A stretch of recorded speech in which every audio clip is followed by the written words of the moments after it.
Di video kali ini kita akan ngaji lagi bersama guru kita Pak Ustadz Danu. Assalamualaikum Pak. Waalaikumsalam warahmatullahi wabarakatuh. Amin.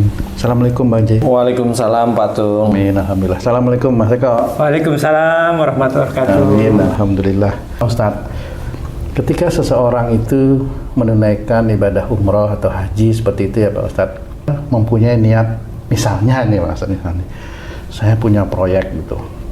Saya pengen proyek saya ini untung banyak. Terus saya umroh nanti doa di depan Ka'bah, siapa tahu gitu. Itu yang pertama niat. Kemudian setelah pulang dari itu, bagaimana sih sebenarnya kita harus bersikap? Apakah boleh kita sewenang-wenang menyandang gelar? Saya ini sudah haji, kalau enggak dipanggil haji aku nggak mau. Bagaimana sebenarnya sebaiknya Pak Ustadz? Bismillahirrahmanirrahim. Assalamualaikum warahmatullahi wabarakatuh. Waalaikumsalam warahmatullahi wabarakatuh. Amin ya rabbal alamin. Alhamdulillah. Kalau memang kita mau berangkat umroh atau haji dan umroh, niatkan betul-betul haji dan umroh itu karena Allah. Udah titik itu aja. Kalaupun mau berdoa, dilihat dasar-dasar dalil-dalil dalam berdoa itu apa, kan gitu ya. Nah, dalam berdoa, kalau saya mengajarkan jamaah atau yang memang bertanya tentang haji, saya akan memberikan gambaran begini.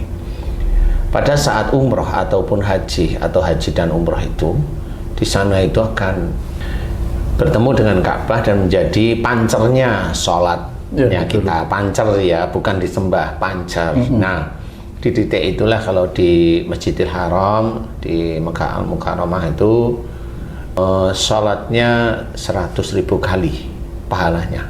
Nah, Dibanding di tempat lain. dengan di tempat lain ya. Nah, pada saat kita itu melakukan hal-hal tersebut, kemudian tahu di tempat itu juga banyak pahalanya dibanding tempat lain. Kalau saya, pergunakanlah untuk menuju akhirat itu nanti masuknya surga. Jadi jangan menuju akhirat itu masuknya neraka. Yang diinginkan oleh Allah Ta'ala dan juga yang diajarkan oleh Rasulullah Muhammad SAW itu adalah akhirat. Walaupun yang kita kerjakan dunia, tapi dunia yang menuju akhirat. Dunia yang menuju akhirat itu contoh umumnya bekerja diawali dengan bismillah, ya. Selesai bekerja alhamdulillah semua, ya. Ketemu dengan istri seneng, ya, ngobrol bismillah boleh, selesai alhamdulillah. Ketemu dengan anak seperti itu, lakukan itu dunia. Tetapi kalau diawali dengan bismillah, mau duduk bismillah, mau naik kendaraan bismillah, mau berangkat ke mana bismillah, mau safar bismillah. Apalagi kalau mau safar, boleh sholat 2 rakaat, nanti sampai pada tempatnya sholat 2 rakaat lagi. Nah, sebenarnya banyak sekali saudara-saudara kita itu nggak paham, cari akhirat itu nggak paham, dikira akhirat itu cuma sholat, cuma baca Quran, cuma puasa saja. Tetapi ibadah-ibadah yang kelihatannya itu ibadah bisa menjadi rusak kalau ibadahnya itu diniatkan untuk dunia malahan. Itu yang banyak sekali kita lakukan itu Pak Ustadz ya? Enggak mau, nggak masuk kita kalau. Oh iya, maksudnya yang dilakukan itu kan kehidupan dunia ini kan melakukan itu gitu Pak Ustadz. Iya, karena ada melakukan lain-lain gitu. Karena banyak orang berpikir itu digabung-gabung, ya akhirat ya dunia itu dikiranya bisa. Tidak seperti itu. Kita itu disuruh di dunia bekerja itu kan disuruh oleh Allah Ta'ala. Berarti pekerjaan itu bisa menjadi nilai akhirat, menjadi ibadah kalau di dalam kita melakukan pekerjaan itu dengan bismillah. Kemudian rangkaian pekerjaan itu dari mulai pagi sampai sore lah, kan gitu ya. Rangkaian pekerjaan itu nanti ada ujian-ujian yang kita hadapi. Nah, hadapi ujian itu dengan syariat Islam, dengan memaafkan orang, dengan memberikan nasihat, dengan tidak emosi, tidak marah, tidak menghujat, tidak menghardik, tidak merendahkan, kan begitu ini dalam pekerjaan. Nah, itu benar-benar pekerjaan itu ibadah akhirnya. Jadi kalau pekerjaan itu hanya cuma tolong nanti itu dihitung lagi, diulang, nanti dihitung momennya dan ini dan sebagainya, itu nanti ketemunya itu sisanya berapa. Nah, itu pekerjaan dikerjakan, itu intinya lari ke arah neraka. Walaupun mungkin dulu banyak yang bilang Bismillah itu Pak Ustadz. Lah iya. Karena nggak ngerti. Karena nggak ngerti ya. Nah, sekarang kan harus paham bahwa yang seperti itu, itulah yang dikatakan nyuri. Ya, apapun bentuknya itu dikatakan nyuri. Walaupun itu kelihatan ibadah, makanya kalau ada orang bilang bekerja itu ibadah, itu saya masih belum yakin. Ibadah yang mana kan Harus gitu didetailkan. ya. Harus didetailkan. Kalau dia detailnya benar, baru saya oh iya benar kamu, berarti kamu ngerti. Nah kalau bekerja kayak begitu, dia sholat, dia ini sholatnya hanya berapa menit sih? 5 menit. Sehari berapa menit? 25 menit sehari. Dia mikir mau nyuri itu berapa jam sehari. Punya konsep. Punya konsep untuk nyuri, punya konsep mendidik anak buahnya untuk Nyuri. lah. Ada konsultannya sih. Namanya betul itu. Tapi benar sama konsultannya itu kong kali king itu untuk memperkaya dirinya sendiri sama. Itu kalau dinilai itu nilai amal solehnya tidak ada di situ, malah tekor terus istilahnya.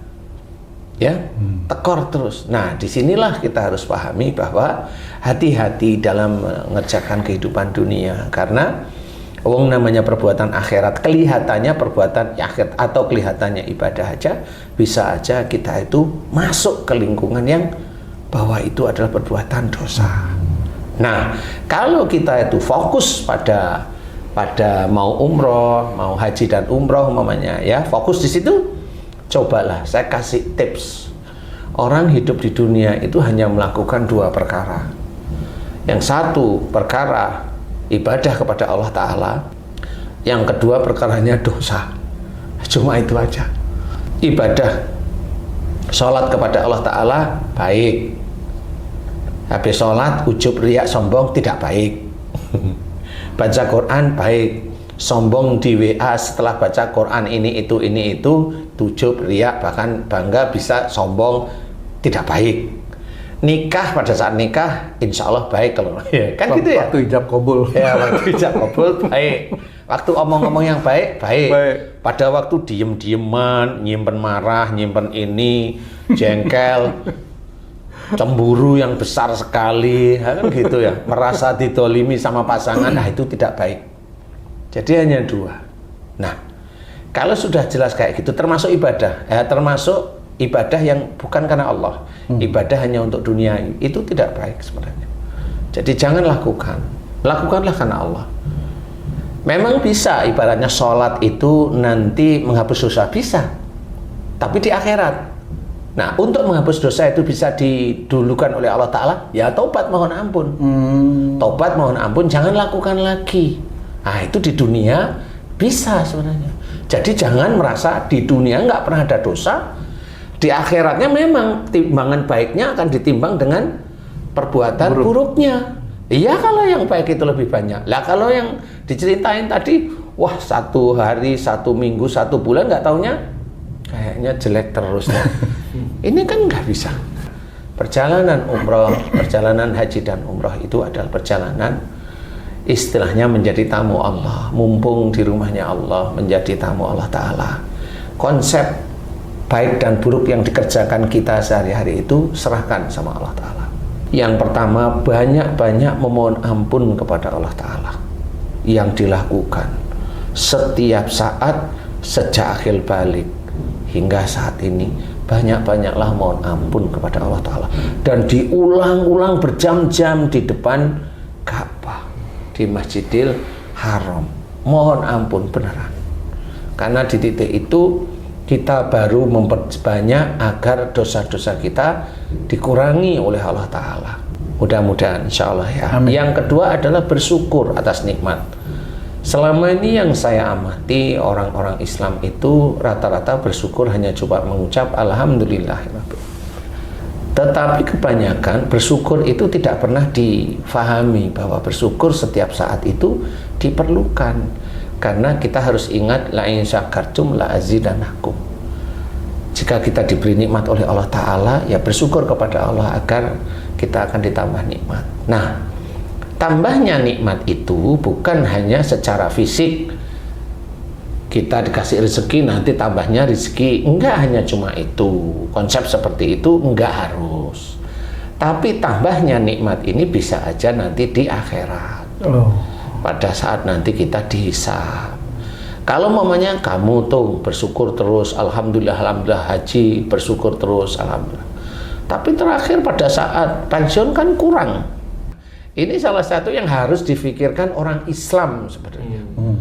Jadi kalau bersyukur maunya itu rezekinya besar, ya jangan di titik itu.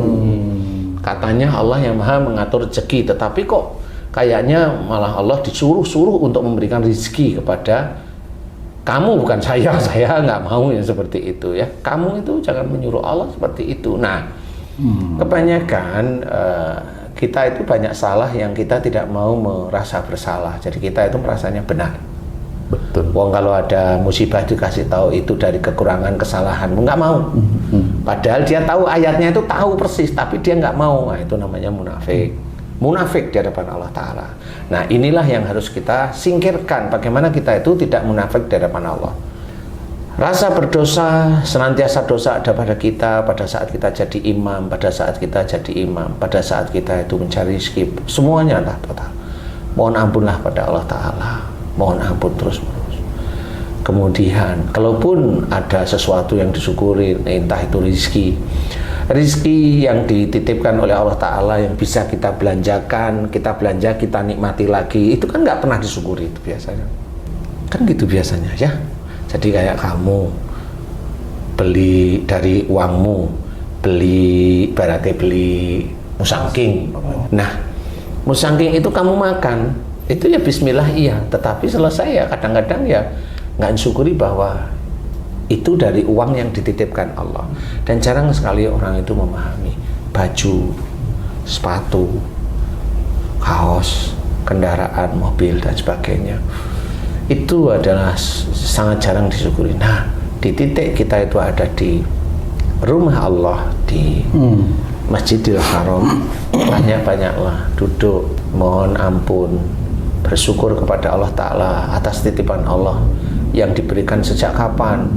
Sejak dari kandungan ibu kita, di mana kita diberikan oleh Allah Ta'ala tidak cacat. Disyukuri, ini karunia dengan wajah dan badan yang kita anggap cukup sempurna. Kan gitu. Itu aja orang Islam itu jarang paham. Dia bisa ngomong, dia bisa ngomong tapi nggak pernah bersyukur.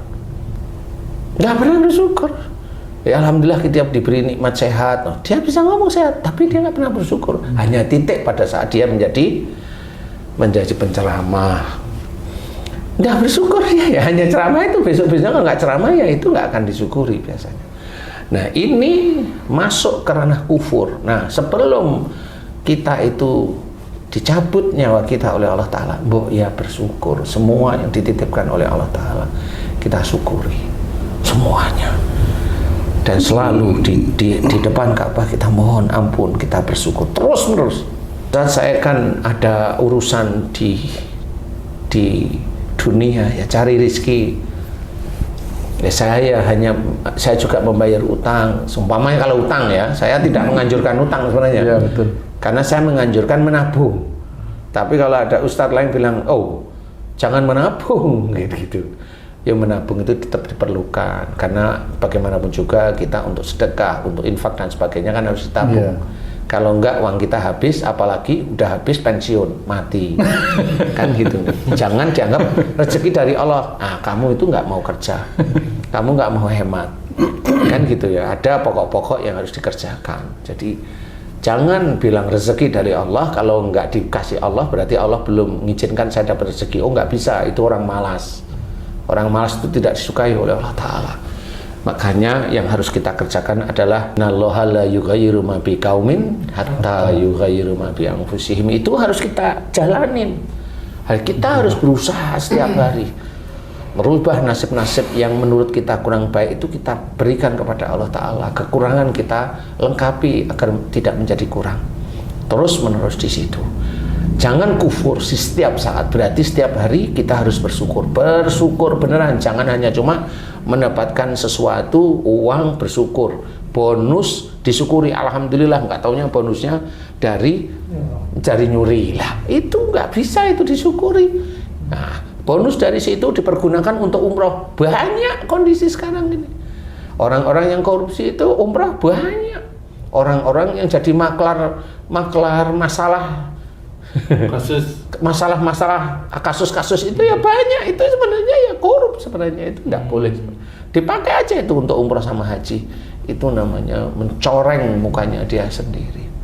Nah, kita nggak perlu dengan orang yang seperti itu. Kemudian orang yang diberi rezeki lebih banyak daripada yang lainnya, dia pamer, dia ujub, dia ria. Jangan itu menjadikan gambaran bahwa saya harus seperti dia. Enggak perlu.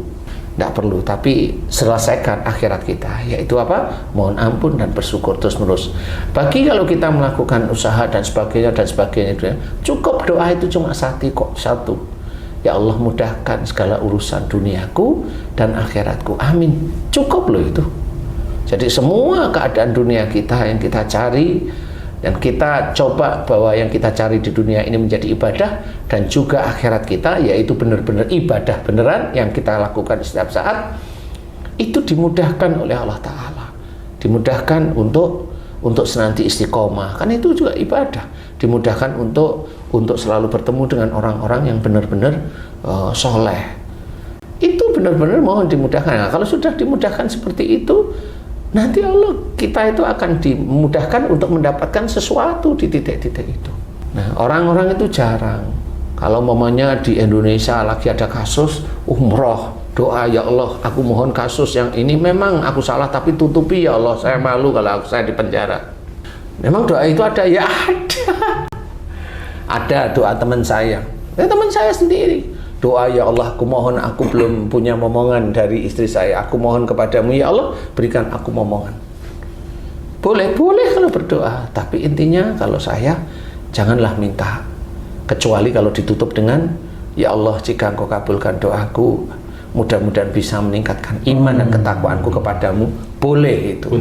Kuncinya di situ. Ada janji keimanan. Ada janji keimanan kepada Allah Ta'ala. Jangan hanya minta aja. Apalagi menyuruh Allah meminta agar kasusnya ditutup. Lah kan lucu. Kasus yang ada masalah ditutup gitu, biar orang tidak melihat, ya Allah, dibacakin. Ada salah satu surat tuh. Saya agar telinganya nggak mendengar, matanya buta. Haji langsung ketawa kalau ingat gitu. Jadi, nah itu ya nggak perlu kayak begitu. Itu berarti dia mencoba menyogok Allah agar Allah itu mau menutup yang dia kerjakan. Kalau memang itu ditutupi, ya dia masih dilindungi aja oleh Allah Ta'ala. Tapi dia nanti ngerjain itu lagi pasti enak. Oh, nanti kalau ada kasus saya umroh aja lah. Benar. Kan begitu manusia itu ya. Walau. Bertanya nih, ini kan haji di Indonesia terutama di Jakarta nih kurang lebih antriannya 20 tahun Ustaz. Maka sebagai jalan keluarnya adalah banyak orang untuk umroh nih, antrian umroh. Ada yang sudah tua baru bisa umroh karena nabung nih Ustaz. Ada yang jual rumah untuk umroh karena rumahnya lebih dari satu Ustaz. Kalau cuma satu kan repot juga nanti. Ini Haji J sendiri ya. Iya. Ada jual sawah, jual hewan, kerbau apa untuk umroh Ustaz. Dengan perjuangan untuk biaya umroh, kemudian berangkat umroh, setelah pulang dengan jerih payah berangkat itu, kadang-kadang mereka kalau nggak dipanggil haji atau yang baru pulang umroh disebut haji kecil lah istilahnya. Umumnya tuh suka dipanggil haji kecil tuh ada perasaan gimana gitu, kurang dihargai gitu. Nah, bagaimana Ustadz nasihat agar hati ini terjaga dari sifat ujub? Sebenarnya memang itu bisa aja dengan doa, diawali dengan doa, biasanya dari doa yang baik, tulus.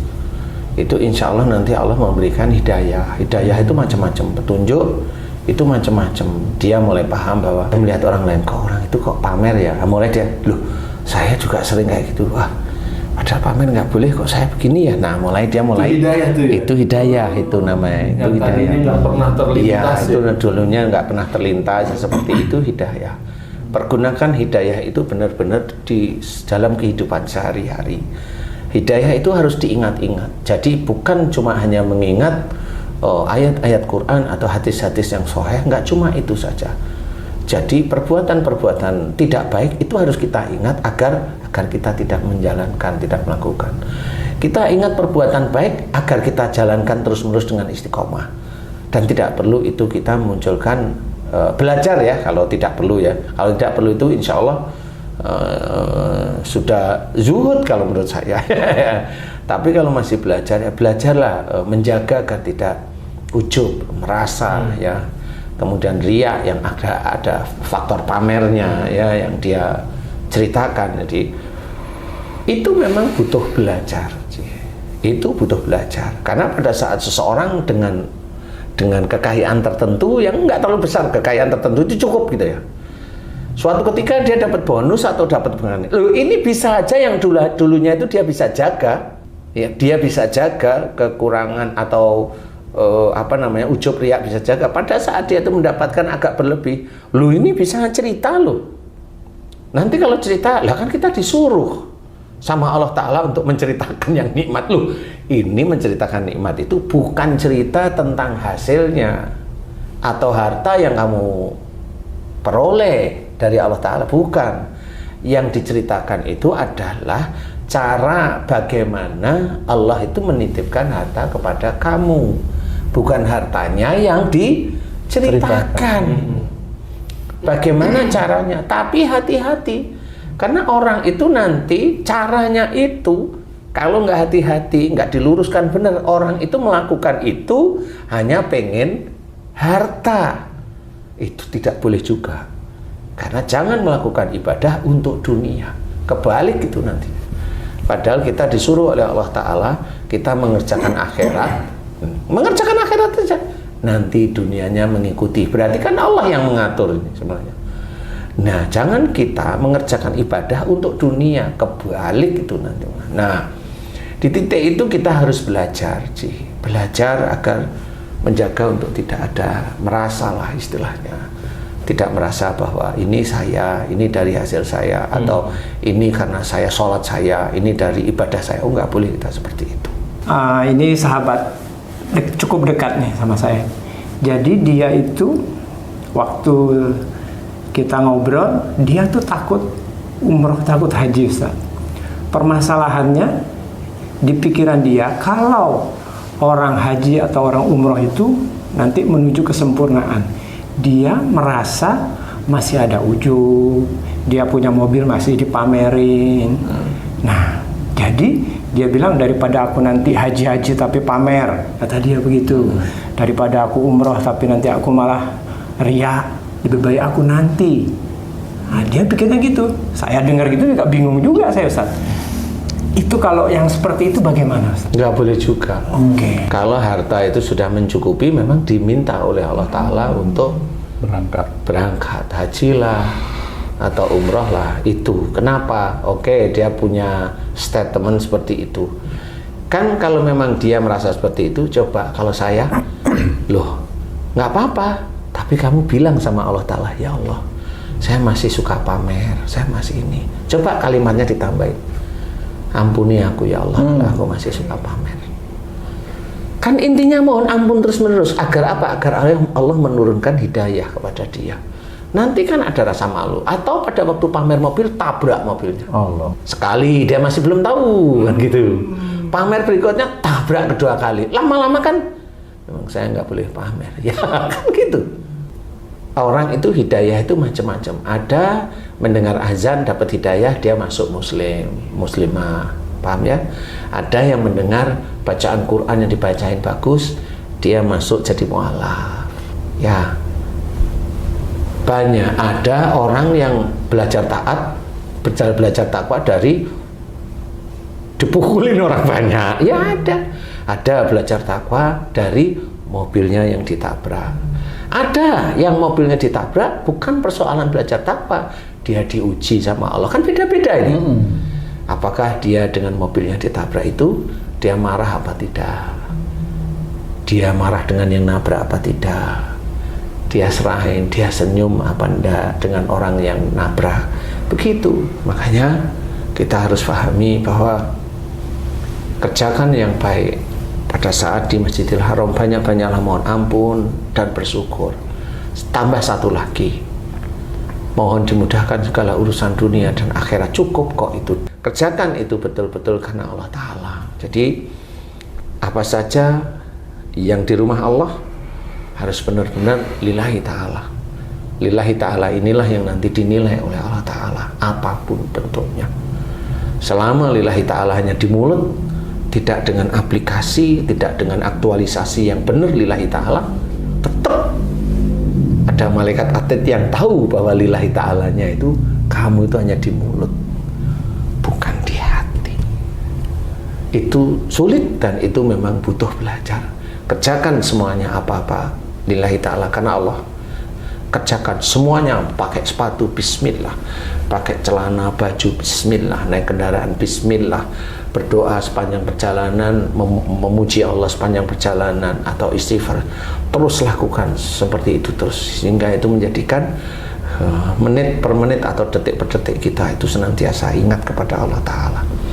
Dan inilah yang harus kita kerjakan, sehingga pada saat umpamanya temanmu itu benar-benar dia datang ke sana, dibilang, loh kamu kan punya uang, itu sudah ada kewajiban untuk istilahnya itu menyempurnakan rukun Islam bab itu. Nanti banyak kalau di doanya dia itu didengar oleh Allah Ta'ala, dikabulkan macam-macam. Dia pamer mobilnya, cara Allah bisa begitu. Bisa. Intinya mau berubah apa enggak? Iya, intinya dia kan memang mohon ampun nih mau berubah apa enggak. Itu cara Allah aja.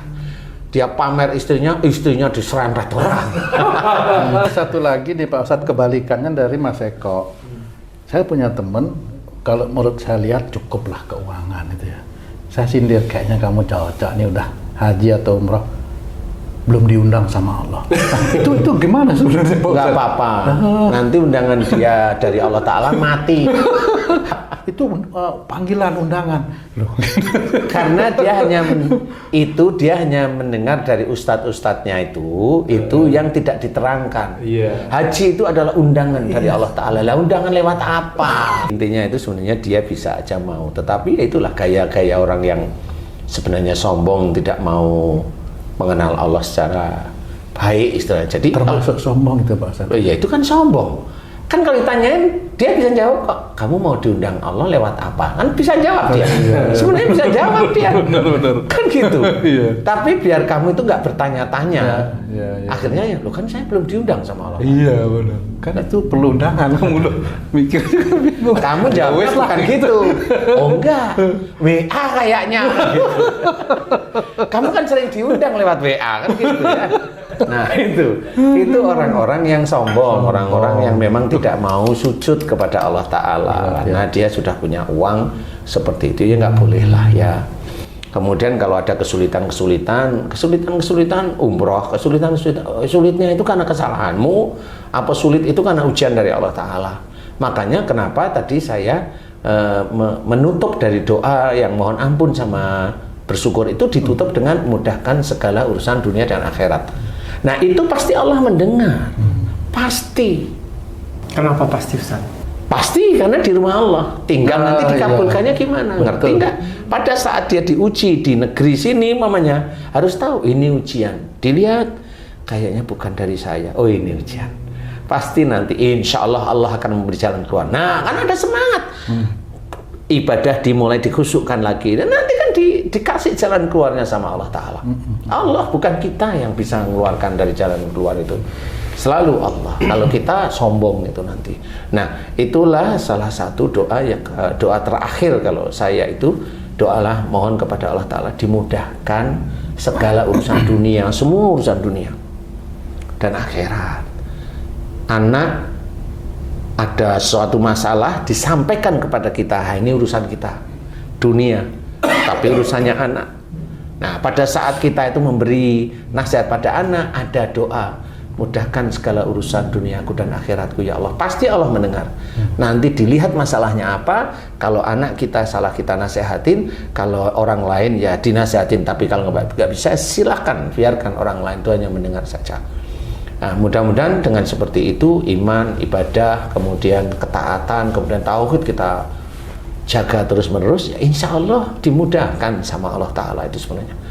Wong di dalam surat Al-Isra ayat 20 aja diceritain. Orang yang menginginkan dunia sama orang yang menginginkan akhirat, dari keduanya itu akan dibantu oleh Allah Ta'ala. Jelas kok. Jelas akan dibantu. Jadi sebenarnya orang yang menginginkan dunia, selama dia ikhtiar biasa-biasa, dikasih sama Allah Ta'ala. Tapi orang yang menginginkan akhirat, dia ikhtiar ya biasa-biasa aja, ya dikasih sama Allah Ta'ala. Jadi jangan merasa bahwa itu adalah hasil jerih payah kita, tidak boleh. Makanya tidak boleh itu diaku-aku. Nah, kita harus pahami itu karena kita menjaga ketaatan kita pada Allah Ta'ala. Belajarlah yang baik. Jangan ngikutin, pokoknya minta apa aja kamu di sana pasti dikabulkan. Ud'uni astajib lakum. Loh. Ayat belakangnya dibaca lagi. Ud'uni astajib lakum, belakangnya innal ladzina yastakbiruna an ibadah sayadkhuluna jahannama dakhirin. Gabung itu jadi satu. Artikan yang ayat belakang dulu, baru depannya itu bunyikan. Kalau memang kita itu sombong dalam menyembah kepada Allah Ta'ala, akan dimasukkan ke dalam neraka dalam keadaan hina. Gimana Allah mau mengabulkan doa wong kita itu dalam sehari-hari sombong lah, kan gitu aja selesai. Ini repot Ustadz, mohon nasihat Ustadz nih. Ada teman saya pulang haji Ustadz. Lingkungan dia di rumah itu lingkungan yang selalu menjunjung tinggi dan memuliakan orang yang sudah berhaji Ustadz. Teman saya ini pulang haji, dia tidak memakai kopiah putih atau gamis, biasa-biasa aja Ustaz. Ditegurlah dia sama masyarakat sekitarnya. Kamu nggak menghargai haji kamu, nggak pakai peci haji, pakai gamis kek. Nah, padahal teman saya ini lagi berusaha untuk tidak ujub gitu. Di kantornya juga seperti itu, ditegur lagi sama temannya. Hargain dong haji kamu, pakai peci haji. Nah, seolah-olah orang lain itu berbuat dosa karena kita gitu loh. Seolah-olah Ustaz. Nah, gimana nasihat untuk teman saya ini Ustaz agar terjaga imannya Ustaz? Ya nggak apa-apa, sebenarnya itu hanya ngobrol biasa, bukan teguran ya. Kalau di lingkungan tuh seluruhnya memandang gitu loh Ustaz. Ya kalau di lingkungan bolehlah pakai haji, bolehlah ya. Untuk menyesuaikan adaptasi. Ya, nanti lama-lama ya kurangi. Kalau memang belajar untuk tidak ujub, tidak riak, ya kurangi aja. Yang penting hati kan tidak ingin seperti itu. Hati sebenarnya, jadi hati bukan fisik ya. Karena bisa aja fisik itu ya menipu sama mata orang lain. Jadi kelihatannya baik, kelihatan ini, nggak taunya ya ada yang ditutup-tutupin seperti itu. Yang penting jadi orang biasa aja, nggak perlu ditutup-tutupin. Kalau ketahuan ya namanya ketahuan ya tuh ya. Jadi boleh seperti itu. Kalau lingkungan seperti itu ya, tapi nanti lama-lama kan bukan masalah risih, tidak ya. Belajar untuk menjaga agar hati kita itu tidak rusak, karena pada saat itu kita menginginkan dipanggil kita itu haji. Padahal haji itu kan hanya sama seperti kita itu syahadat kan gitu ya, kita sholat. Kenapa nggak minta dipanggil Pak Sholat kan gitu? Iya, ahli sholat ya. Ya monggo lah ya, kalau orang suka begitu tuh monggo. Cuma kalau saya hanya sudah siapkah kita itu untuk tidak ujub, riak, sombong? Karena itu sudah bisa mengkikis amal-amal soleh kita. Udah itu aja. Jadi nanti bisa berpikir bagaimana cara menyelesaikan hati, pikiran, keinginan, nafsu itu di manage sehingga kita itu tetap berusaha untuk senantiasa rendah hati aja.